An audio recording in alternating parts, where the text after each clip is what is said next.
Hello, listeners, and welcome back to Quote Unquote with KK. This is season 6, which we are beginning after a slight break due to my health reasons. I want to make a short introduction on what we have been doing so far. As one of the tracks that we keep bringing onto our podcast were people who are brand gurus, who are marketers, who are professors and thought leaders and authors. In our previous seasons, we have got Harish Bijur, who's a brand guru, Indrajit Chakraborty, who was a storyteller and a brand marketer, Dr. Jagdish Seth, needs no introduction, Jesse Paul, my ex-colleague from Wipro, Ashish Dhawan from the advertising field. Today's podcast is slightly different. You see, over the last few years, a lot of influencers have come on board due to social media, and we talked about it slightly during Jesse Paul's podcast as well. I happened to chance a book whose authors are in front of you today. A very interesting duo, I would say. It took me a few months to get them today together due to logistics and my health reasons, but I'm really glad that we are connecting and talking together. So the context of today's podcast is as follows. We explore very powerful invisible forces in our lives, in our organizations, in our politics, as well as in our country. And what we seek is reputation, whether that defines who you are, what you are. And today's duo, the gentlemen who we are talking to, are gurus in that field. In fact, they have written a book on reputation management, and I'm going to put that link into today's podcast as well. Please go and look into and buy that book. It's available on Kindle as well as on Amazon, and they have their own website as well. I'll put that link as well. A quick intro of the book that I have read, their book, The Pursuit of Reputation. It's a practical guide to navigating India's evolving public relations landscape, emphasizing reputation as the cornerstone of success for both individuals and organizations. It blends historical insight, contemporary challenges, and expert perspectives to show how authenticity, transparency, and adaptability are essential in today's competitive environment. In short, their book argues that reputation is the most valuable currency in today's interconnected world, especially the digital media, and in fast changing India's public relation landscape as well. It's both philosophical in my perspective as a reflection and a practical manual as well in these uncertain times of what we are seeing both on social media and digital media, as well as our what we call as our traditional and now Godi media as well. So in today's podcast, we are going to talk to Amit Prabhu and Sujit Patil. Both are veterans in this field. They've book. I think you should show the book now. I also have the cover of the book. Yeah, and the website I'm going to the pursuit of reputation. And what I'm really going to connect today as our theme of the podcast is managing reputation, character, company, caucus, cinema, and country. So there are threads around these which we are going to link as they seem to be interconnected in one way or the other. And who best can answer these today? We'll start with the basics 101 of what is reputation, and then we'll take each and every one character, which is individual, company, corporate, caucus, which is the political and group, and then we'll go over to cinema, Durandar type, a lot of things that happens there because people are now talking a lot on Durandar and the after effects. And then we'll go to the country, India's reputation. I want to briefly touch with the whole issue of digital and then end up with a rapid fire round of questions and answers. It's a packed agenda today. So welcome, gentlemen, to the podcast. Finally, we are face to face today on this Pleasure, KK. podcast. It's a pleasure. I know it's taken a long time for all of us to get together, but now that we are here, let's make the best use. Yeah, and let's get the bang for the buck for reputation of all of us today. It's on stake. Lovely. Let me get started with a 101 question. According to you, what does reputation mean in India? I know the English, British, and the US reputation word is very different, but in the Indian context, what does reputation mean to you? Is so be it any context, be it any country, be it any culture, I think reputation is reputation. Reputation for me, in a very simplistic manner, is something to deal with, what people talk about you when you're not in the room. What is it that you've demonstrated as behaviors? What have you done? And what are the precedents that you've set? And what people imagine you are. Is your reputation. I think in a corporate context, it's a very powerful term. Of course, in a personal context, also it's a major thing. But in a corporate context, it gives you the right to exist. It gives you the right to attract employees. It gives you the right to ask for a premium for your products. It is something which is intangible, but it's very powerful. And it is something which people align to when they are in a confusion stage in terms of preferring or a brand. So if your reputation is higher, they'll prefer you. And if your reputation is not good, they might just avoid you. So it's a very powerful and a very invisible thing. It's invisible until it's gone. People realize the power of reputation and importance of reputation once it's lost. And as they say, it takes years to build a reputation, but probably seconds to kill it. And as Amit always says, reputation is 90% behavior and 10% communication. So your behavior is the base, how you behave, how you conduct yourself, how consistent are you with your values, how you demonstrate them.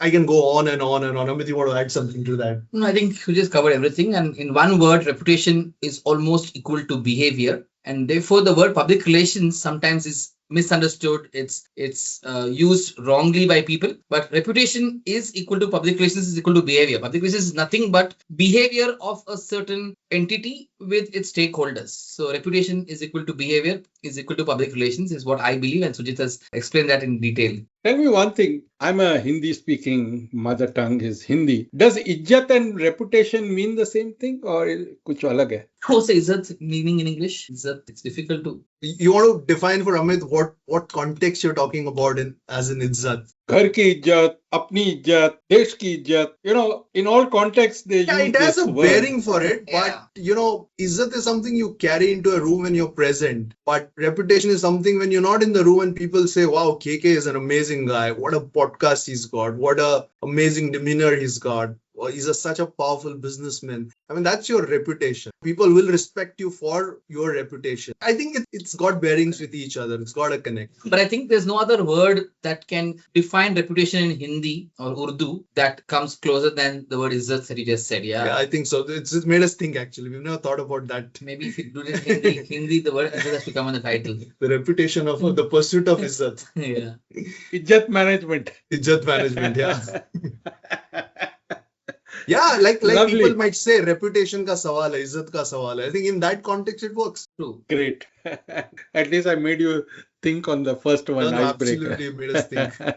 And let's go to something much more softer. What bonded you together? How did you get together and then finally decide writing a book? I've never found a book on reputation management, by the way. This is the first book I'm reading on reputation. There's so many books, so many bestsellers, but nothing on reputation We're in management. 2026, so I've known Sujit for over 15 years now. So in 2009, when I first heard of him, I wrote to him an email saying, I want to meet you, because for me, there were very few role models in corporate communications at that time, and Sujit had become one of them because of his long stint then with Tata Chemicals. Now he's with Godrej for more than a decade. And he agreed to meet me in Bandra, I remember, for coffee. He doesn't remember that maybe, but that meeting happened for half an hour. 2011, I moved to Chicago to work with a global #1 PR firm called Edelman. And as part of that, I was involved with IABC, a global communications association. And Sujit was a very active member from India. And it so happened that I had seen his name in the list of attendees because I was in the organizing team as a volunteer. And the 3-day event was starting off on a Thursday evening. And I was standing at the entrance to the main arena for the opening dinner. And Sujit and another gentleman from India were walking there. And I suddenly recognized Sujit and I knew he was coming for it. And we hit it off. That was the moment I always remember. It was in Michigan Avenue in Chicago. And we hit it off. And that entire evening we hung out together with the other gentleman, Rajiv Kumar, I remember. And then we kept in touch. I came back to India to build on this Praxis conference. And Sujit became a major supporter of Praxis because he believed in it. And like him, there were others who joined the bandwagon as well. And between 2011 and 21, 10 years, we kept in touch. He supported various things we did. We organized an annual communications or influencer conference in his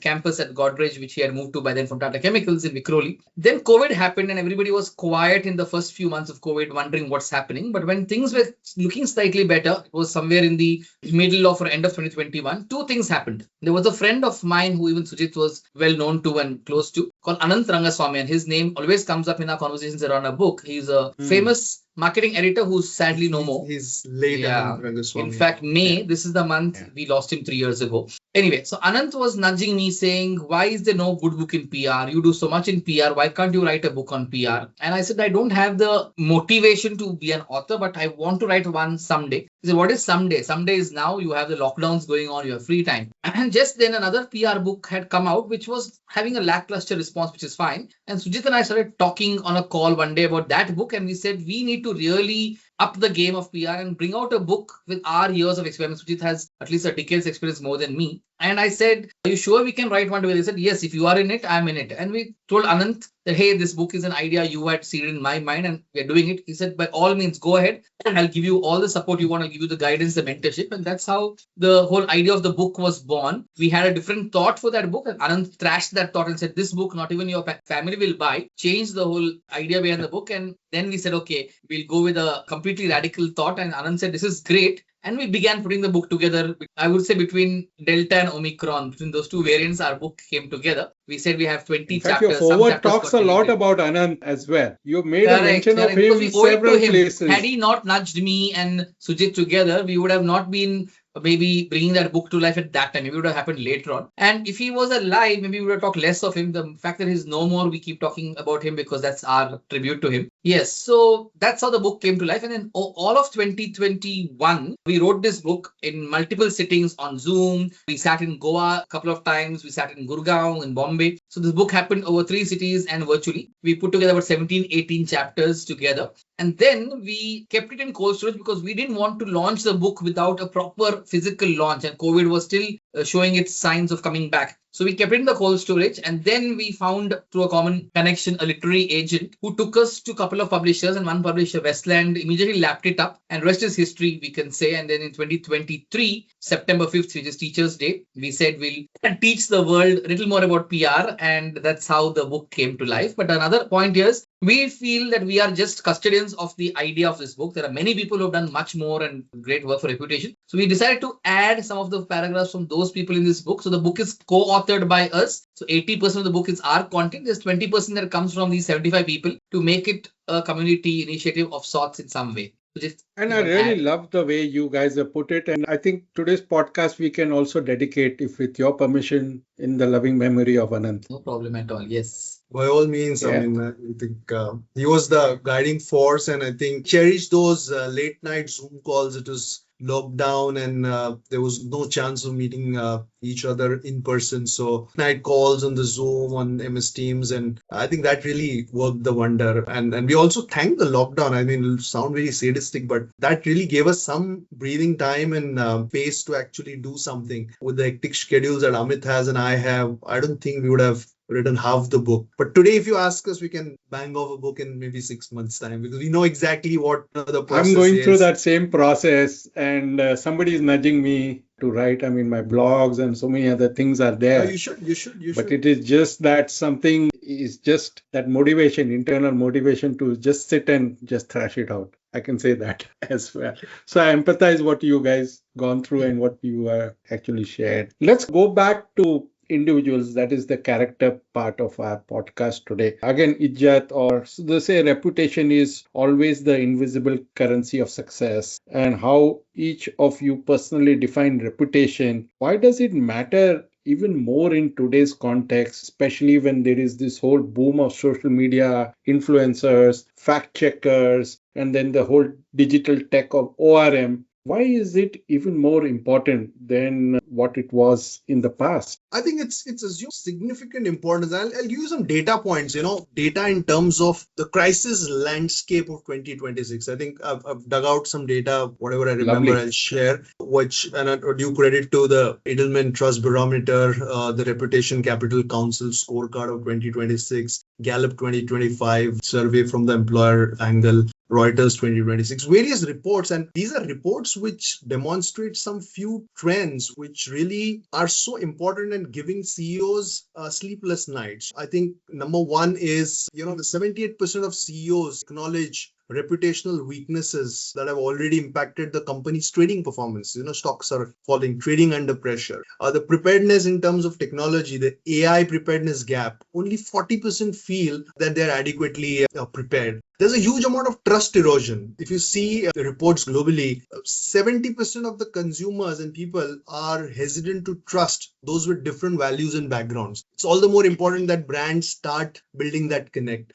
There's a lot of uncertainty. 42.9% identify uncertainty as the external factor, which has actually created a negative business impact, so as to say. Some more data in terms of what is happening in the overall thing when it comes to the landscape, the business landscape, is that there are a lot of values driven boycotts happening. 51% people, as per the reports, have stopped shopping at brands that did not align with their personal values. All the more important, reputation has to be built and aligned. Media trust is collapsed. About 28% public trust in mass media. 28% trust mass media. That's what I want to say. And in the American context, 34% of the Americans don't even have any trust in mass media. And these are coming out of global reports. Publishers are expecting that the traffic on their sites are going to be falling over the next few years by 40%. And there's a big authenticity crisis. When all these things are prevalent, what happens is people are becoming more aware. The scrutiny level has people are calling out things which companies profess but don't deliver. There's a lot of greenwashing, there's a lot of blue washing, there's a lot of pink washing. So the whole scenario, and on top of it, the geopolitical issues, advent of technology, the fear of AI. I mean, there are multiple parameters. Now, how do you navigate through this whole ambiguous situation and make a mark? I think your only weapon is reputation. When you have a reputation where people trust you, where people believe you, where people are willing to give you that respect and buy your products, it works. When it comes to employees, I mean, there have been reports where the Gen Z are looking at organizations who have great reputation in the space of DEI, in the space of good and green, which is sustainability, the ESG fundas, and they won't even join an organization even if they don't have a job, if the reputation is low. So the power and the respect that reputation per se has garnered over these past few years is so significant, imperative for people to build. ORM you alluded to is absolutely critical because most of the crisis and reputation impacting trends are happening on social media. So ORM, which is online reputation management, is absolutely important. Unless you listen to what the people are saying about you. We spoke about reputation being what people speak when you're not there. So on social media, when people put up narratives, there is fake news, there is deep fakes. There's so much of things happening which were not happening 10 years back. So currently, if those are the things happening, online reputation management assumes a significant role. People have to watch what people are talking. They have to kill the incidents at the bud state so that it doesn't become a crisis. So I think it's very important that listening, ORM tools, behavior, promises to be kept, and trust to be maintained have become very significant. We call it trust crafting. Trust crafting is something which is a process which doesn't happen in one campaign or one event. It is a consistent way in which you keep building trust with your behavior, with your demonstration of your promises. That's the process. A long answer for a short question, but I think we're so passionate about that. It goes all over the place. But this is a lot of data points. By the way, just for your information, we have had 2 podcasts with the Gallup CEO. One on his book, The Blind Spot, which is talking on the happiness and the geopolitics of their happiness index. I think we'll talk about that on the country and caucus, the politics and that part we'll briefly touch. And the other one was on their whole thing during COVID, the perception on India or globally, how different countries were managing that perception on to their citizens. So we have done 2 podcasts there talking about what you have said, not directly as a reputation, but more as perception of people where they surveyed and what those results of those surveys have been. Well, that's a great start. I wanted to understand a lot of things are happening. A lot of negativity is also coming in terms of that perception and things like these. But you see, a new sort of regulations are also coming out in India to protect individuals from getting harmed. For instance, there was another Kapil Khandelwal who did fraud with our Nirav Modi, and people were trolling me. Ultimately, I had to warn, those digital platforms. If anybody even tags me, I will file a defamation suit. Is just defamation the only recourse for people to protect themselves against this whole slew of trolling? How do you manage these sort of crises and situations for individuals. People like me, and there are many such influencers who get trolled. I think there is no easy way out here. The fact Do we that need there are stricter people regulations? we need, but our country works a little differently from some other countries, and we have to accept and live with that because that is how we are. And there are a lot of other positives in this country that we have to celebrate and appreciate. So I think, yeah, if somebody's name is similar to another person's name and there's a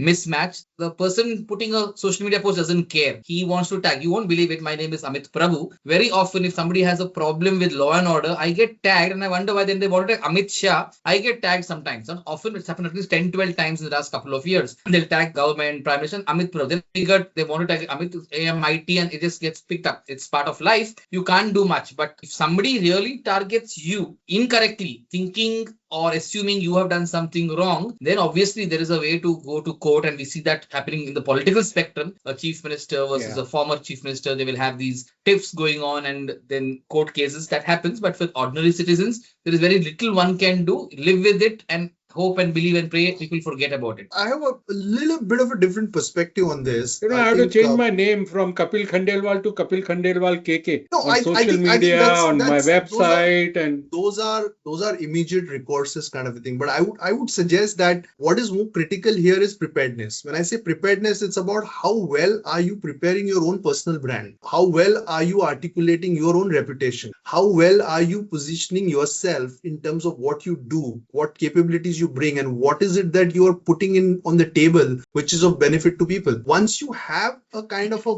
anchor point that Kapil Khandelwal, who's a podcaster, is a banker, is this guy, and these are his body of works. These are his comments in the media, say for example, this is what he leads on social media. These are the terms with which he's associated. If that preparedness is done, then any amount of other Kapil Khandelwals may not erode your brand value as much. So that the whole concept of creating a positive digital safety net for yourself is very critical. What is positive digital safety nets? Put in so much of positive, and of course it has to be authentic, it has to be real, it has to be demonstrable, and it has to be believable. If those aspects are floating in the social media around your name, people can read it. People are smart. People don't troll for the sake of trolling. They also read through it. I mean, you might get the initial backlash because you're tagged, but once they realize it's not him, the things reverse. And as Amit said, most of the crises or these incidents are not long-lived, but reputation is long-lived. So your attitude should be to build that reputation in a way that, it builds your repertoire in terms of what you do, what are your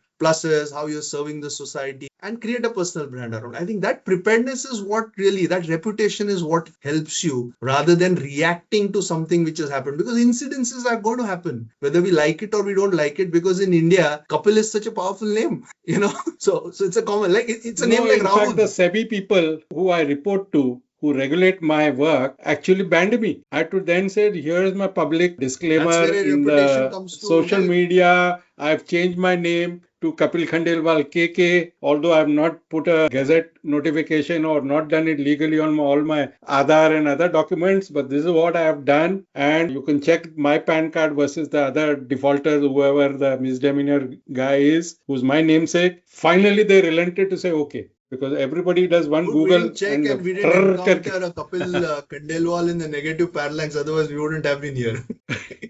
No, now it is Kapil Khandelwal KK. So that guy has now gone down on the Google searches. Yeah, and it's been some time now. Yeah. So build a positive digital safety net, pump in a lot of authentic stuff about you, build a personal brand, build a kind of a situation where people engage with you in an authentic manner. And that's the only recourse. I mean, defamation is one recourse, and you know how long that takes. Oh, no, nothing happens. Nothing happens. So here's something from listeners from our discussion who are influencers, wannabe influencers, how to build reputation. Some insights here now. I want to talk one thing as to how do you evolve a personal reputation. When I started my career in the corporate world, there was no social media, there was nothing like that. It is what you carried around in your circles and your industry. Now with the amplification that is there on social media, there's too much of bombardment. And there's also a lot of people who troll you, or there's a lot of negativity around somebody who's trying to do something negative also, who also gets high reputation. There are a few such individuals who do that as well. Negative reputation, I would say. How do you manage in this current digital world both positive and negative reputation to build your reputation now? I think you use the word, Sujit used the word of authenticity or being authentic. I think there is no second way of building a good reputation beyond being authentic. The first step is to be authentic, and authentic means the easiest way to understand to be genuine, to be a person who means what he or she says, who walks the talk. Simple. You can't have two sides to the same person. You can't say I'm so and so here and so there.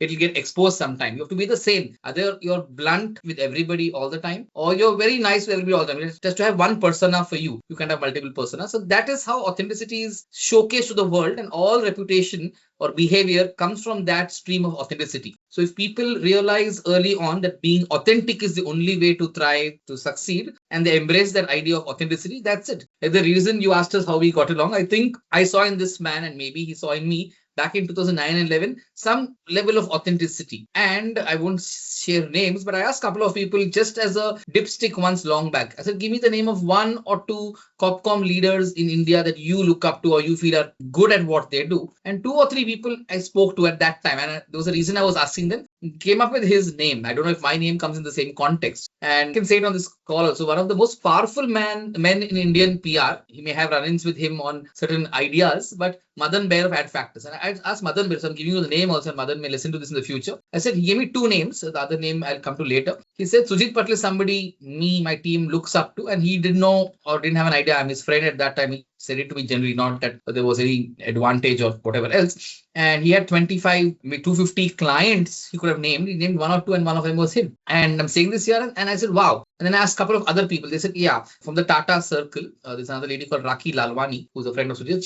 She spoke highly of Sujit in some context. And I said, wow, this is the person I should be talking to learn more about Corpcom in some way or the other. And it's his authenticity that has taken him to wherever he is. So I would say that. I think just to add to what Amit said and what you also spoke about, I think formula is very simple. I mean, it's not a straightforward formula kind of a thing, but Amit and I keep discussing about these three P's. Three P's, which are, there's no semblance to the fact that my surname is Patil and he's Prabhu, and two P's, nothing to do with that. But three P's which we feel can really build reputation are promise, proof, and pattern. What is promise? Make your intent unmistakable. If you want to build your own personal brand as Kapil Khandelwal, KK, I mean, make your intent unmistakable. What is it that you are here for? What is it that you are known for? Or what do you aspire to be known for? What is the space that you want to occupy in the minds of people? Because brands are built between the 2 years, right? In the minds of people. It's not here and there. So what is that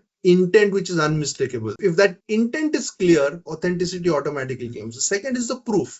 Trust compounds with consistency. One great act does not create it. Ek baar kuch kar liya and then you expect that people will think that he's XYZ and that reputation. It doesn't happen. 100 consistent ones actually do that. So that whole proof of consistent hammering of what you stand for is very critical. And the third thing is pattern. Pattern is basically, to give you a point that, which you alluded to, public scrutiny can always disappoint, because there would be detractors, there would be supporters, there would be fence sitters, but a consistent behavior is where if you want to create a reputation for yourself, as say, for example, I know podcasting is just one part of what you do, but if you want to create a reputation of a fantastic podcaster, what is your behavior in that? If you hammer that continuously, that's where reputation as a podcaster will come. Amit Prabhu, founder, co-creator, whatever you call, of a platform which brings together the communications fraternity in India and abroad now together on one table, 600 of them together to have conversations, developmental conversations. Now, if he had done just one praxis, that reputation wouldn't have been built. He's been doing it for the last 10 years, consistently, year after year, getting great speakers, getting great conversations, showcasing that he's the sutradhar, he's the center point who's actually, whether he likes it or doesn't like it, but it's a fact that he's actually been the prime mover of, along with a bunch of select people in his team. They've made history, and that has happened year after year after year for a decade. And that's how his reputation as a key persona within the communications fraternity has evolved. So the point I'm trying to make is it's about repeatability as well. It's about repeatability. It's about consistency. So I want to just counter this. Gabbar reputation is also something, right? Pardon me? Gabbar is also Gabbar Singh. Correct. Yeah. Gabbar is also remembered for his negative side of things. Yeah. But nowadays, Mr. you Sippy, who made find the film, wanted him to be remembered for that. so there are such characters also who have this negative reputation also where they have created against the Reputation positive. can be both positive and negative. I mean, you can have that's what I want. Veerappan, I was kind of Veerappan, who was a alluding famous to. smuggler from South India who was killed in a police encounter many years ago, had a reputation, but nobody wants to be like Veerappan, right? I still remember when we were children, our parents would scare us to eat our food or do saying, if you don't do, Veerappan will come and scare you.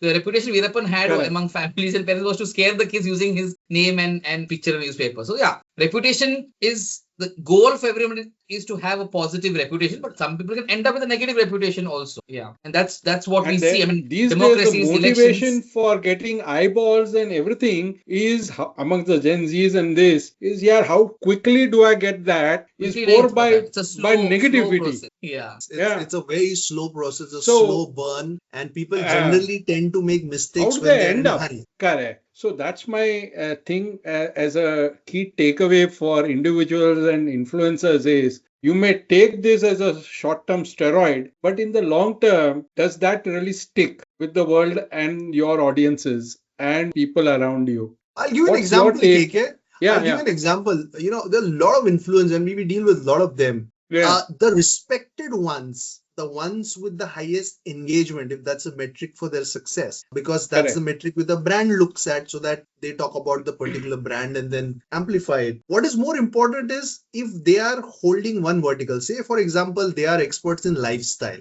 They cannot be talking about construction or something else. Or if they are in the field of engineering, they shouldn't be talking about food. And that's where the dilution happens. The expertise matters. Your education matters. Your expertise matter. Your thought leadership, your ability to understand that particular vertical. So hence, it's more important for influencers, if they're listening on this podcast, create your niche. I mean, you can't be jack of all trades. Then people won't take you seriously. It's important that you create one vertical, go so deep, and you've got a market there. So here's a checklist of what an influencer should be doing, and from a reputation management and PR profession, how they look to shortlist an influencer. Great. This is what I was alluding to also as part of individuals' reputation management. Let's move to companies. Now, you've been in the corporate sector. We have done a lot on managing reputation of companies. And again, you said, repeatability, what you mean to different things. But there are different stakeholders in a corporate sector, and you have to signal very different type of reputation themes to different audiences. How do you bring all that as one collective halo of a reputation of a company together? It's a tough task. So I just asking this because my supplier group may be different. My shareholders have a very different perception. What I want for engaging with my employees and potential future employees is, as you mentioned, Gen Z is a very different reputation management issue. And then with the regulator, the government is a very different thing. So it's a very tough blend of things, that you need to pull together as a professional to have that one holistic view of what that reputation is all about for that company. It's a beautiful question. I think it's a very complex situation, but it's solvable. Various companies do it in different manners. I think my school of thought is very simple. In an organization, in a corporate setup, you have multiple stakeholders. You have current employees, your potential employees.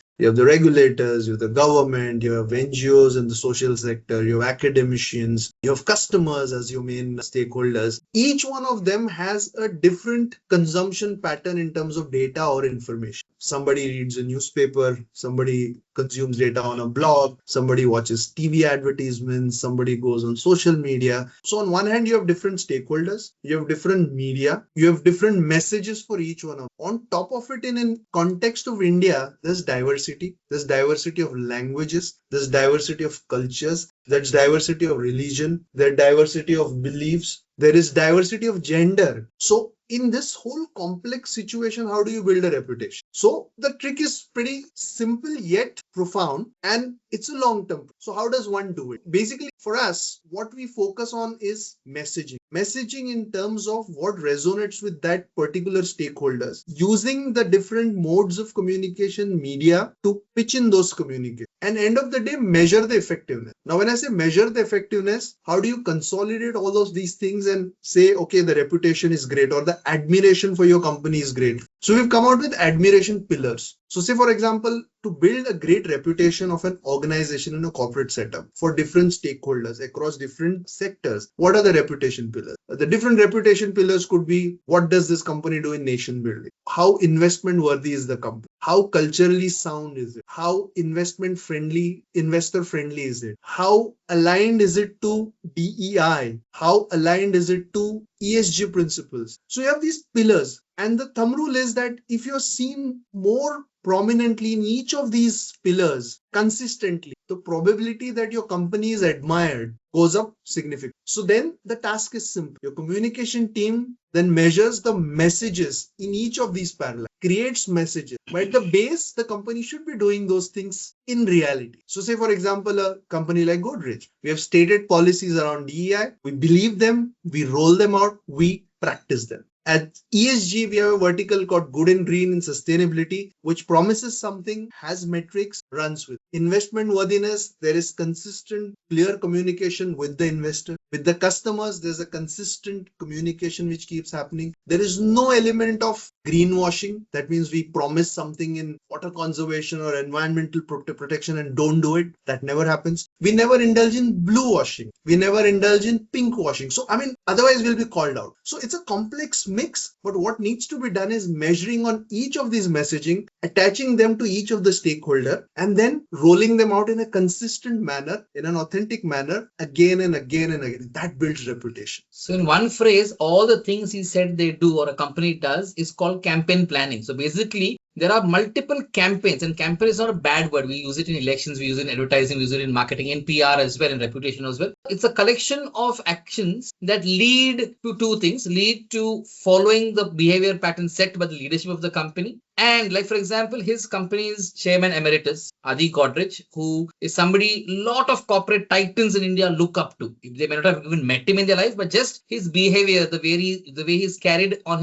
his public persona for eight decades are something people look up to. And in the same way, like the equivalent, if I'm allowed to say, in the Indian cinema world is Amitabh Bachchan. He's in his 80s. People still look up to him because he carries 2 or 3 authentic behaviors in the professional world, personal, maybe whatever, we don't want to get there, that are unique. Like I've heard this story from many people in the film fraternity. If he's called to a 8 p.m. event, he reaches the venue at 7:45. Very few actors do that. And he will not go there and embarrass the organizers by showing himself there. He will sit in his car or get 2 or 3 rounds done at the venue and then come out at 7:55 to be there on time. And that's something he has practiced all his life. I went for a book launch event by the late Piyush Pandey called Pandemonium in Bombay in 2016 or 17. The chief guest was Mr. Amitabh Bachchan. And I still remember that the event was 6 p.m. I think, and 5:55 he was there, the dot. The event started on time. A lot of other guests came later and walked in, which is fine. But that's something that is unusual for people in that, because I know other actors I've dealt with as part of my work for brands who would come fashionably late by a couple of hours, and people accept it but don't like it. So I think the point is ultimately Amitabh Bachchan also is not doing it out of randomness. It's his campaign plan to show the world he's a punctual man, which has made a difference to a lot of people. Yeah.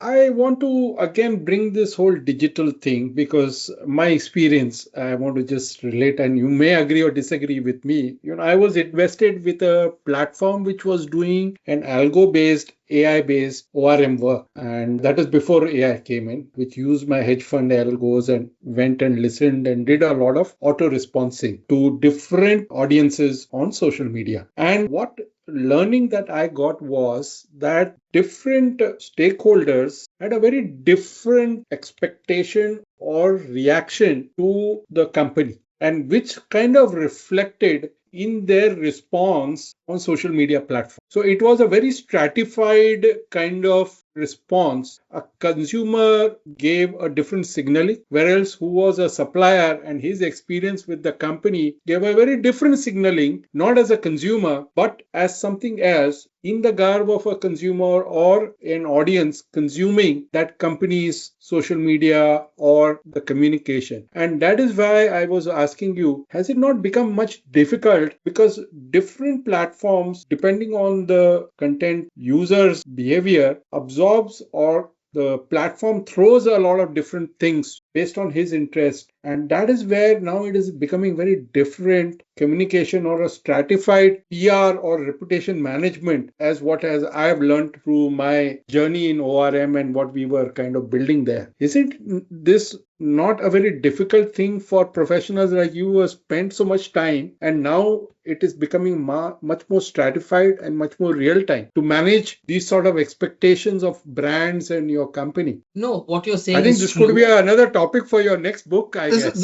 this is a massive topic actually. It's No. Yeah, So I know. as the years have evolved, and especially post COVID, which is a different era we live in, lot of things Correct. have got complicated, lot of things have got difficult, lot of things have got messy in all spheres of life, especially in the world of communications, marketing, brand building, reputation management. No doubt about it, because people have become more aware. People who otherwise went from point A to point B in the morning to work, come back in the evening, learned overnight they could sit at home and work remotely with using Zoom, Teams, and whatnot that you have today. So a lot of things have changed. Yes, things have become difficult. I see how social media itself changed, how Twitter was a happy place for a lot of people to exchange ideas with some skirmishes here and there. But suddenly, a business tycoon took over Twitter and said, I'm going to change the way the world operates. And he built an entire campaign for the current president to be reelected in the US. And the whole game has changed across the world just by one person's $44 billion investment in a social media platform, which many of us are still part of. It was not the case a few years back. So yes, things have changed. Things have got complicated. The narratives have completely varied from what they were earlier. It's not easy. Like I was looking at my own 8-year-old child and a friend's child. Our life when we were 8, 9 was so different and simple in 70s, in Yeah. the 80s. Today it's so much more difficult, so much more complicated because of the way the world has become. And all I can say, sometimes we have to live with it, we have to accept it, we have to ensure we have guardrails to protect our sanity and our safety in this ever complex world that we are creating together.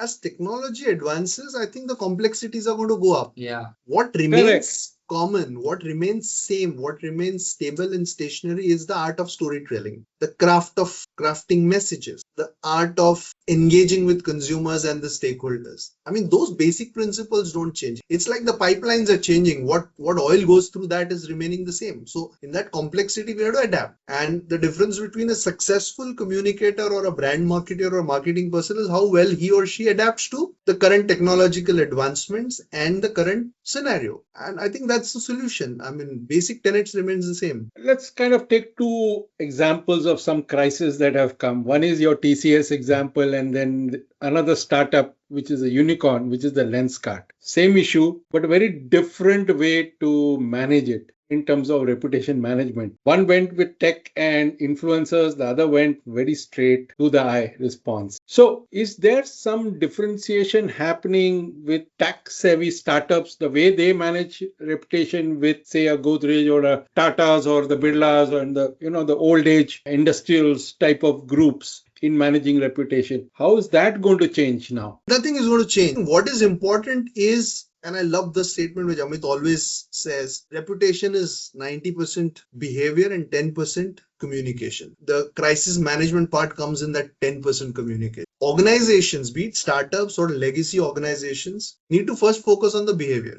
If the basis is correct, everyone is a human end of the day, they might make mistakes. But if more or less in a consistent manner, the behavior is acceptable, good, as a good corporate social citizen, small incidences would be pardoned by the stakeholders.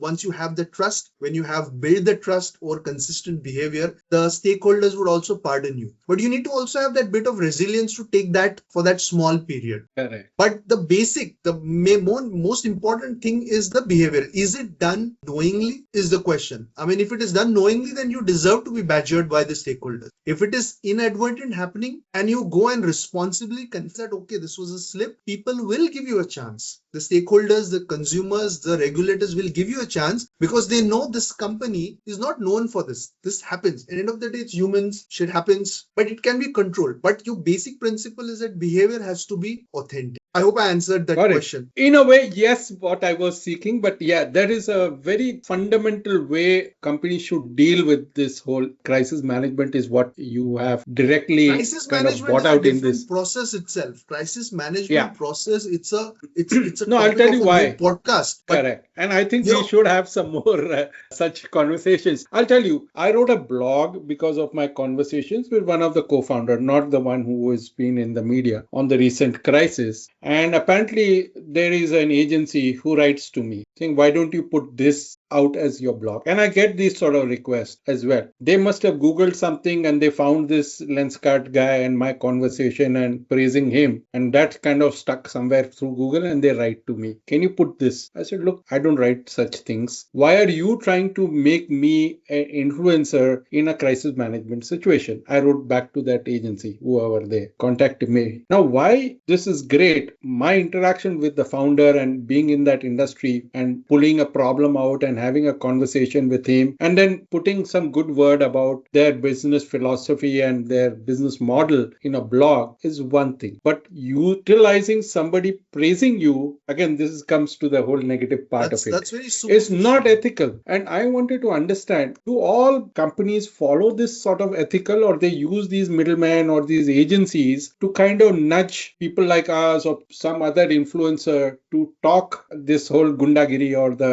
gabbar sort of thing, making one noise above the other to suppress whatever is going on in the media? So the straight answer is all companies don't do it. Most Like your companies don't triple do it. AI or I Some know, do it. remember, So you some have some companies choose advertising that because they standards. find an easy way out and it's not the right way. It's an unethical manner to do it. I think most companies are decent, don't do this. I can say it generally. I'm not even going to refer to Startup company में बहुत names. होता है. I can tell you, interacting with a lot of startups, सब कर रहे No, हैं. but then see, they are looking at temporary gratifications. Right. If the behavior at the base doesn't change, there's going to be a repeatable incidents. It might get repeated. I mean, it's end of the day, the base. Your DNA, your fitrat, that has to change. If that doesn't change, then till how long would you? And let me tell you, very lot of confidence that people, your stakeholders who are using social media or watching you or are reading about you, they can read through. Scrutiny levels are high. There's enough data. Correct. And they can read through and they see patterns. If the pattern is that this guy comes and always screws up and then goes back and then comes, people are going to call it out. They're going to read through it and they're going to badger you for that. The point I'm trying to make is if you are 10 times your behavior has been great, 11th time you do a small problem inadvertently, you will still be pardoned. And you Correct. need to work towards that. That behavior has to be consistent, consciously So consistent. you shouldn't be a repeated offender. You That's should the be a whole repeated good doer. What is Okay. the right word for that? Samaritan. Yeah. Lovely. I want to ask you in terms of what you talked about, some of those metrics that you use to measure and report the reputation of a company. Is there something that we can talk about by openly giving it in an industry so that everybody reports it as well? Can Because, I that mean, be regulated or the government also kind of ask for it? I don't know about regulation. I'm no authority on creating a regulation around it, but Make it a soft uh, reporting to the stakeholders so, openly. so let me tell you, I'm a firm believer of what gets measured gets done. So if it's about building reputation, if you measure it at multiple levels, you can build reputation. Now I'll give you an example. What are the measures that one can consider and look at in terms of whether your reputation is doing well? Now, so a good reputation brings 4 or 5 aspects which are directly related to a corporate or an individual, whatever. Let's take the example of a corporate. If your stock price is on a rise or moves positively even when certain things are not okay, that's because of your reputation. That's one indicator. So it's on the investor friendliness. In terms of if your reputation is good and your campaigns are doing well, you have increased footfalls. It's a great indicator into your stores or whatever. Third is if your reputation is good, you can demand or command a premium on your product. That's a great indicator. Number 4 could be your employee engagement scores are high because your employees are engaged. That's also because your reputation, that means your behavior, that means all the stuff that you in a consistent manner are doing well. For your newer employees, prospective employees, if there's an attraction for them to come and apply to you, that means your reputation is. So there are various nuances at a macro level where these objectives, if they are worked upon in the phalanx of the overall reputation, you can actually measure them. Now, once you have these objectives, you can further break them down in terms of PR tactical measures. So if your reputation is going to be high, what is the tactical measure for that? Your share of voice is high in the media. The positive mentions are high. The crisis alleviation is pretty much good. When a crisis happens, it dies out very soon because there are a lot of ways in which it can be construed and showcase that the reputation is really good and it grows up. There are then finally larger measures where you within a peer set of your similar sized companies measure your equity. What is the salience? What is the disposition towards you? What do consumers talk about you? What do investors? So it's a complete science behind it. Art and science of reputation building. So it's all possible. And with today's technology, everything is available. Amit, you've done a lot at the industry, the praxis and events. You see, the most admired companies from an employer point of view is been done and published in the media. Top 100 most admired companies. Is there something on reputation as well? You guys can pull it up, top 100 most admired companies in terms of reputation and how they manage reputation crisis based on all the parameters that we've just discussed. That would be a great way to even, and there's a badge also they put in their media and communication. Correct. Most 100 admired company. I think that is a great way to signal indirectly out of all this social media clutter and PR and articles being written, ghost written, God knows what, that there is some authenticity in this if they put that badge. I think that is something that I was wanting to. Why aren't you attempted that? I'm glad you brought that up. I'll tell you. I'll answer that in two parts in less than 3 minutes. Lovely. So part one is you've been silent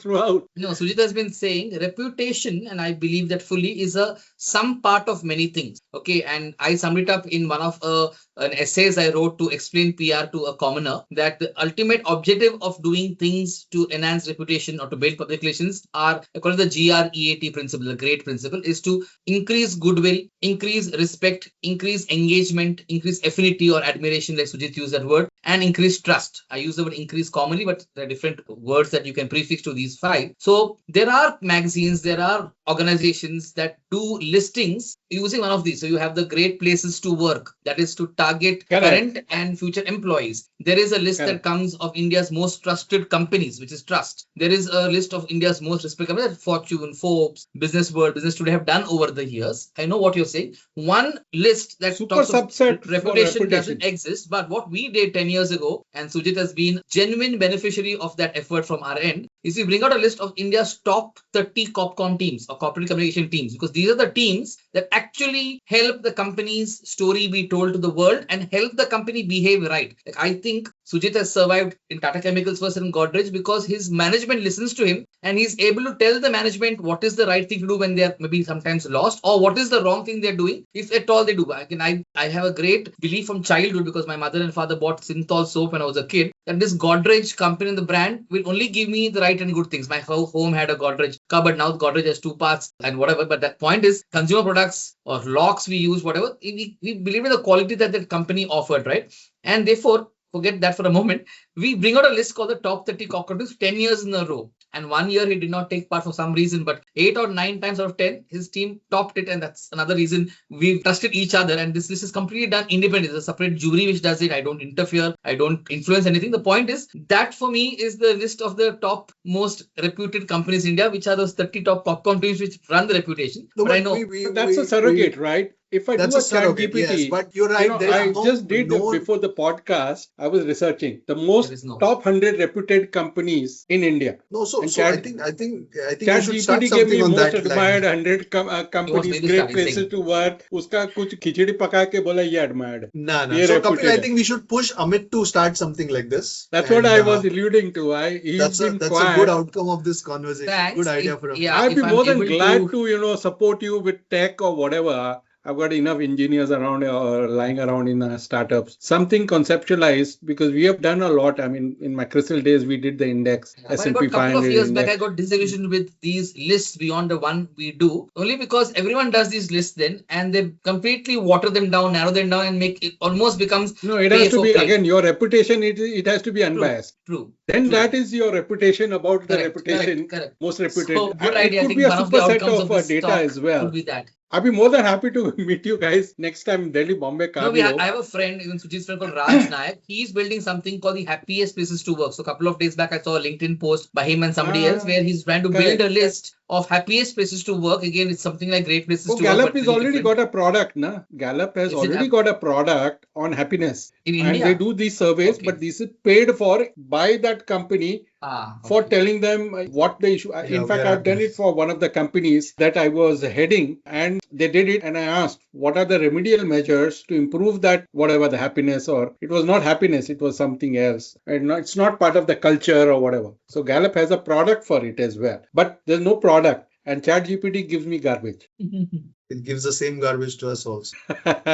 There you are. Lovely. Let's move on to Caucus, the politics, the NGOs. I think this is his, yes. So, Amit, Yes, sir. you've done the corporate, the whole 9 yards. Now you are into the service sector. I'm advising with ISKCON. I'm on their advisory board. We're doing a lot of philanthropic work along with them, along with and there's a lot of commitment with there. One of the things that we see, again, reputation, is certain NGOs, the way they have got that bad name in the past and whatever the governments have done to clean up that regulation is, again, their reputation. They somehow, or people perceive them is in the name of NGO, they're antisocial. Many of them, including ISKCON as well. Oh, ye to Hindutva hai. Why is he coming to us or whatever? Or it is ISKCONite or it's Vaishwanite, and we don't engage. Or so again, there is a big need for people like you to do a cleanup of how this whole sector as a whole, as a cohort, is perceived. You're innocently putting a lot of pressure on me now, but I'm taking No, it no, in my yeah. stride. Second innings, the third innings. I want to retire from one innings and chill, but anyway. So Life is long, man. I'm You don't trying to retire so gather fast. from your statements. I didn't figure out a question, but you're trying to say that these not-for-profits also have lots to do in In building a terms of cleaning reputation up their that reputation. endears them to people in a positive way versus being. Again, like I said it earlier, as the world grows rapidly, as more and more people embrace digital technology, education, these problems will come and stay for a long time. Again, going back to the word, it's about behavior. I have nothing against ISKCON. I've had great admiration for the way ISKCON has built places of worship in various Indian cities over the years. But I've seen in many places, including outside the country, there are people who belong to the ISKCON group who stand, and there are other even Christian communities and others who do that, who try and sell a book, maybe Bhagavad Gita or Krishna. And sometimes people have not taken it nicely. Maybe that's why. But I don't see anything wrong. I don't think they're doing anything harmful. I don't think they're doing anything that is anti-social in that sense. It's just sometimes being a little bit pushy towards a thought process that they believe in to people, and people have maybe not taken it in the right way. And like I was in Europe a few days back, there were corners where there were these JV logos in the corner, which is Jehovah's Witnesses, so JW. People standing there to tell you, hey, Christ is the only savior and redeemer. And these are things that they do, bringing a little ill repute or bad name to that whole gesture of theirs. But I think, like Sujit said, the world and India especially forgives and forgets easily. So people have a problem for 5-10 days, and you referred to a couple of names a little earlier also. TCS and Let's Cut. It was a major issue in the last week of April, first week of May. It's 11th, 12th May as we record today, and people are forgetting this. And next thing will come up soon, and something else will come up. So we live from Monday to Friday, Saturday, Sunday, we do our own thing, and then a new thing comes up. So that's how the world has been. I just feel as long as the entire world can start embracing the idea of being kind to everybody, being good and nice to themselves and people in their immediate vicinity, I think that should be our focus. I have again 8-year-old daughter. I don't advise her to accept any religion. I say the only religion should be a religion of humanity, where your prayer should be to ask the universe to make you kind, good, and nice every day. And she says, how is it different, Papa? I say, kind is to anybody who can't do anything back to you. Nice is to people who are nice to you, and good is to yourself. If you can ensure these three things, the world will be a better place. And I think I'm going to say that to the NGOs listening to this, not-for-profits, the religious setup, whether it's Christian, Hindu, Muslim, Sikh, that just focus on being nice, good, and kind, everything will fall in place. But they also Back to need to behavior. learn this whole template of reputation management. That's where I was alluding to. So I'm saying In that praxis, there's nothing even to for just this sort believe of that things reputation also is need to behavior. be They have to done. behave in a certain way that Correct. others will respect them. That's about it. They Yeah. cannot dominate their philosophy over others. But just as a That's what you data and I are point, saying. They cannot. They ISKCON, believe that they that should. book selling is just one part of their activity. Adoption of villages, giving employment, and the whole thing in the district where we have co-sponsored, they've developed the biggest tribal center. I think it's This is there in good. one of our Yeah. Yeah, which is good. So nice. Yeah. I So think my they're point not here is spending time and they're effort in not communicating. That spending behavior is time. okay, 90%, Correct. that 10% communication Perceived is as not a happening. religious. Yeah. So Behind the if you have scenes, the budget, you should sponsor their communication. Get them to communicate this. This behavior is not good enough. I'm just saying. I have told Guruji also, who's come on my podcast also, Arey bhaiya, tell what Maybe you want, Guruji what thinks you that have to. spending money on communication is not worth it. Rather, use that money He's to an ex feed some more IIT poor gold people. medalist man, Maybe. and there are enough, IIT New York bankers and all Yeah, who are yeah, working with yeah. him. I'm no one to tell him here. There are enough people from abroad who are PhD, PhD who are working with him here. Right. So there's enough brain power. The whole reputation is that the community acceptability of the purpose is lost I think it'll happen by. slowly and gradually. I think these are groups of people who have yet not seen the power of communicating the good work they do. And it'll happen in due course. Yeah. A lot of things have moved rapidly in the last 5 years. It'll happen. It's a matter of time. The eternal Politics. optimist, Amit. What do you want to tell our politicians, including Mamta Didi, because she's a lot in the news now, but Rahul Gandhi, Modi ji, and all the others? How do they manage or should manage and manage their reputation? So far, Because I I don't know guess if. their reputation is like the shorts of the reels. What chota hai? If they think that it's like a short or a reel, people will listen and forget. So it doesn't matter to their reputation. Many of such politicians. It builds up over a period of time. Yeah, again, like I said a little while ago, people forget. Like all these people who lost the elections last week, whether it's Stalin in Tamil Nadu, Mamata Banerjee in West Bengal, people will forget good or bad about them in a week's time. They'll focus on the incumbent. That's it. They'll be Correct. remembered maybe after 5 years when the elections come again. Or if there's a scam or controversy that comes out because of the new regime in place, they may be talked off for a few days, but people forget. Like, for example, Karnataka state has Siddharama as CM right now. Very few will remember the former CMs. One or two were remembered sometimes. People forget. People have very, very limited attention span. And I don't know if any politician listens to these podcasts because I don't know if they have the No, time no. to listen. If you have a belief they listen to it, great. My only advice No, to a some politician is advisors and the think tanks on India, they're listening. right, They're possible. following. So I think my unsolicited advice to politicians is same thing. Just be kind, nice, and good. Everything will fall in place. That's it. Sometimes I think we somebody should else will win close an this election. politics Somebody will. thing on their reputation very quickly. Otherwise, there'll be some things from IPAC and other advisors of theirs filing a suit and blocking us on social I media. know. So I'm very straightforward. I have my likes and dislikes, but when it's public comment, I want to be fair to everybody. That everybody should just do the right thing. Some people don't do the right thing. It's a choice they make, and we have to just watch, live with it, and move on. I want to bring cinema, which is more akin to the cultural reputation of a cohort of a population or a country here as we shift gears. I think all of us have seen Durandar. There are a whole positive, negative reaction on which side of the boundary of India you are sitting, and then there's a huge amplification as well. Does entertainment and the narrative and the influencers really shape the perception and PR of the entertainment industry? Yeah, I think entertainment industry, with my limited knowledge about entertainment industry, is that, movies are a reflection of what's happening in the society. I don't know how true that is, but I firmly believe that you see stuff happening and that gets replicated in the film and people associate with it. And that's how movies get successful. If you see in the past few successful large movies, there's been Animal, there has been Durandar. I mean, of almost the same genre, violence, killings. I've not seen any happy movie in the recent past. It may be a reflection of the society, may not be a reflection of society. But I guess that works for the directors and the producers. They make money, the people are supporting it. But from an angle of reputation building of the country, like Bollywood is also a representative of India's brand externally, reputation kind of a thing. I think more movies, I would personally feel the reputation of the country might also go up if films in the genre of things which India is actually known for. Say, for example, in the current times, progress of education, our young dividend, the young people in the country were so aspirational.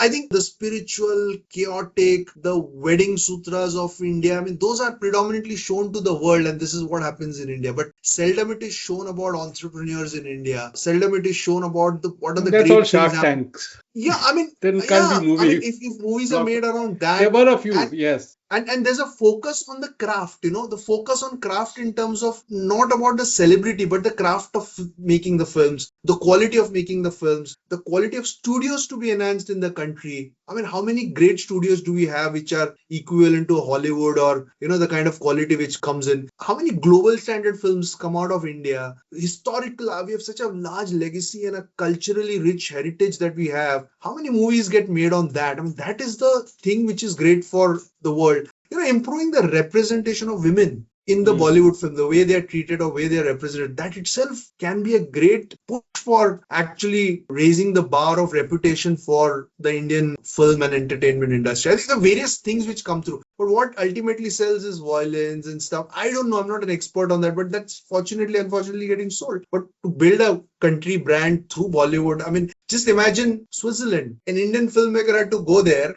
to start making films with Mr. Shah Rukh Khan and Kajol and all. And those places have become epic places where people still go just to see where they were shot, like Interlaken or, those kind of places. Why can't they be replicated in India? Show the cultural diversity, the biodiversity, the places in India which are worth knowing. What do we end up showing is slums? What do we end up showing is things which are, people look down upon globally? They might say, what a great movie, but at the back of their mind, what is that reputation getting built about the country? So, I mean, there's a lot of thinking that needs to go in terms of building a reputation for the nation through probably Bollywood. I want to have a very quick question here. I love music, so I have, and that too on the English side of things. So whether now recently Michael Jackson, then we had a few other singers whose biopics have been created. Now, obviously, it's based on a certain autobiography or a certain script. Does that biopic add to the reputation posthumously to that individual, or does that deplete it? In the movie hall on Michael Jackson, there are people who never knew about him, that he did this or he did this. How does that kind of work posthumously through cinema for individuals or for a certain incident or a certain, like Harshal Mehta ka, that whole thing impacting different corporates posthumously or whatever? That's a big influence on companies and individuals as well when it comes out in the cinema. How do you see that impacting reputations of I'll people? take this first and Sujit By can have his individuals take or as well. company. I heard you. I don't know if our views will differ. We haven't discussed it before. I strongly believe that reputation has no value after your death. Okay. Unless your Okay. brand name is attached to a company. Okay. And then somebody says this guy like Ratan Tata, after his death, some people said some things, oh, this happened, that happened. It didn't affect the Tata company in a big way. Reputations affect the person when he or she is alive. When you die, whatever reputation was there, it is there. Somebody can give you a story, because if you're not there to defend that, there is no point. That's my only point. Like even Mahatma Gandhi, he died 50, 60 years ago. People who don't like him for some reason, who don't even exist in his lifetime, will say things. It doesn't affect Mahatma Gandhi. He's dead and gone. His grandkids, great-grandkids may get bothered saying, oh, my great-grandfather was such a great guy, but somebody is throwing muck at him. That's one part. But I don't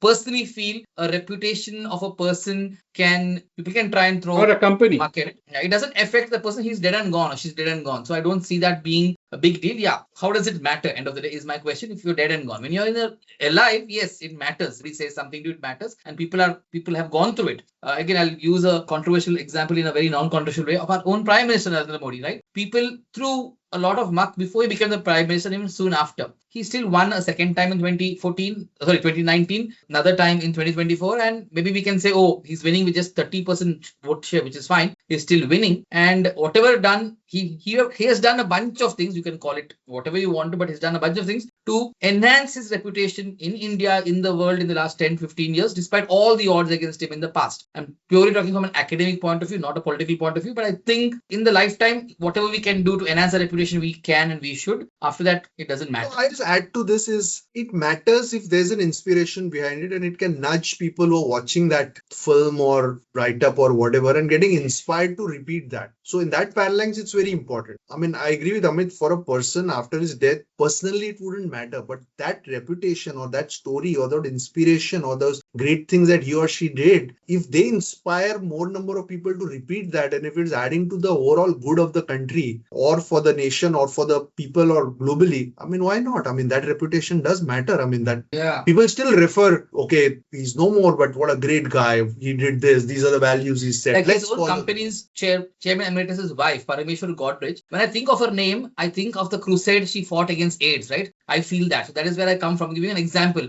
That's it. For me, that is one. And when I think of any person who's no more, I only think of one or two positive things about them, unless they were dreaded criminals. Again, I give the example earlier of Veerappan as an example. But I say, I feel reputation after one's death is what they were known for in a good way, very rarely in a bad way. That's my belief. So you believe that reputation on the new concept that is digital life after death, the I don't reputation have much doesn't of a say matter. on that. I don't have a There's a view lot on Never of that. things thought about it, happening sir. now. Digital life after death. Immortalizing somebody. I don't know. No, Never no, thought people about are that. So creating their own digital life after death, Oh, archiving I'm it not. I'm for not clued into it. posthumous reputation management. This is Interesting. something happening as a concept. And so, according to you, that doesn't matter. No, according to me, I don't know much about it, so I won't comment. I should same learn here. about it. Maybe when you do Very another interesting. Read podcast one in of my 28, blogs we'll on talk about this it. because on the healthcare side, we are trying to do something to revive a person after 50 years longevity and all. So that's a separate thing. But there is also one of the things, ideas that we've written on is digital life after death, DAD, in one of our 40 bets on healthcare life sciences. So it's there, and I'll share you that. Come on. Sure, I interesting. made an interview also on ET now. Let's kind of move that to India. India's reputation, country's reputation, and I think this is the last one. I think we are running a little bit short, and I also have to head out. How has India's reputation changed with professionals and PR and all this, along with what India is doing in the global landscape? How do you think a country like India has really emerged out? I think country branding is a very interesting subject, and I think Make in India, there are different logos, different yeah, things. absolutely. And All that is all India okay. should, the people behind that, the government should probably focus on four or five of the key aspects of what are the real pillars which can build India's reputation. One is your demographic dividend. One is the diversity that we have. One is the ability to be highly educated. I mean, if you see in the West, most of the IT companies are run by Indians. Multiple things which are really the pillars of any country to be successful. I think we need to the whole act of innovation, the startup culture, the very fact that India is the only country where probably UPI is so successful at that scale. It takes a lot of great decision, a lot of technology. I mean, these which should be communicated well across the world. The very fact that our honorable Prime Minister, Mr. Modi, I mean, the way he's built the brand build relationships with countries across the world, these are elements which go into the overall branding of the country. What happens is that it is not uniform. I mean, say, for example, I mean, I have nothing against Bollywood, but most of the films I've seen which get featured in international markets are either showing the chaotic nature of Indian society, Poverty and whatnot. poverty. I mean, why? I mean, show the right side. I mean, so many nations, I don't want to name them, but when you actually see their videos or their films, they show that side of the society which people are in awe of. Not that they are trying to suppress anything, but they are choosing to communicate what will help people build a great reputation in their minds about that country. Why can't us do that? Why can't we in India do that? I mean, there's so many positives. It can go a long way in terms of attracting investments, attracting reverse flow of talent into the country. Of course, we have a lot of issues also, but then, they are solvable over a period of time. I mean, just a simple thing like ease of doing business. If it is much more communicated in a manner which is more empathetic and more understood by people, I think there are so many nuances which can actually build up the whole reputation of the country. One last question. Godrej is also now, I hear, is making aircraft engines. And a year ago, we had Operation Sindoor. And there are people on both sides talking about how this has gone about. Some say India did very well in those 4 days or 88 hours. And there is other narrative. How is this sort of crisis or warlike situation for a country be managed with proper reputation and PR management? I think I'm not qualified to give an answer to this kind of thing. It's too much No, I beyond know, my but imagination. I'm just wanting your thoughts. How could we have done better on that narrative I don't and think, how things have KK, been peddled?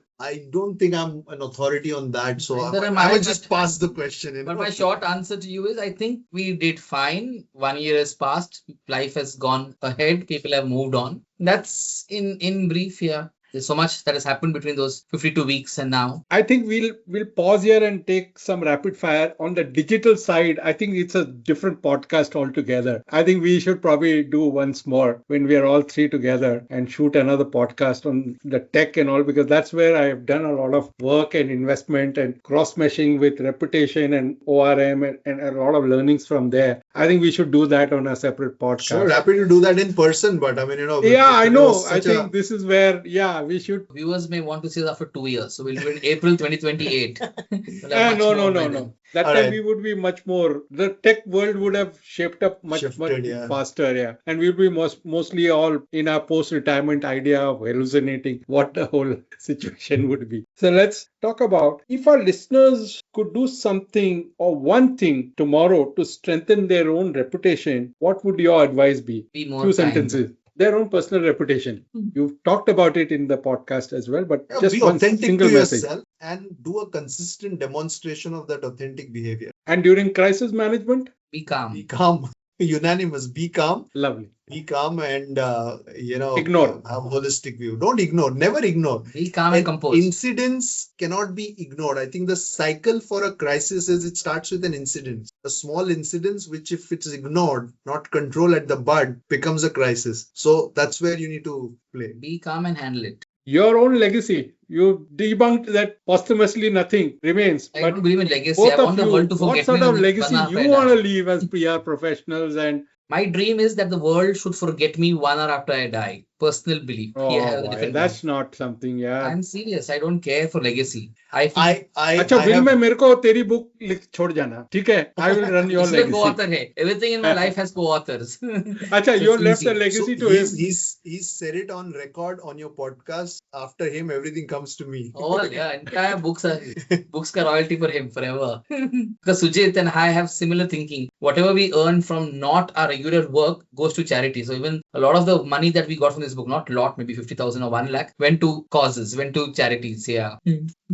That's really great and admirable. But I would say it's just not about the value in terms of monetary terms, but there's a whole host of things which, you opened my mind after reading the book and all the experts that you have put their own thoughts and ideas. By the way, who are your top 3 people who you would rate from their contribution in the book, their essays, that readers must read? I don't want to single out 1 or 2 or 3 people from the 75. Each one gave their commentary because of what they bring to the table. But in general, if there are 2 people I want to call out because they're the oldest people in the book, one is Dr. Pragnya Ram, who's a very, very interesting professional, and the other is Mr. Roger Second chapter, Pereira. right? Sorry? I think she's featured on the second chapter. In the initial first chapters, chapter. correct. That's correct. First And or Mr. second Roger chapter. Pereira. For me, these two stand out only because of their age and what they've done for more than 50, 55, 60 years. They are in their 80s and they're still trying to make a difference in someone's life or the other. I would call out these two specially, just so that the other 75 people won't have an issue with these 2 names being singled out by me.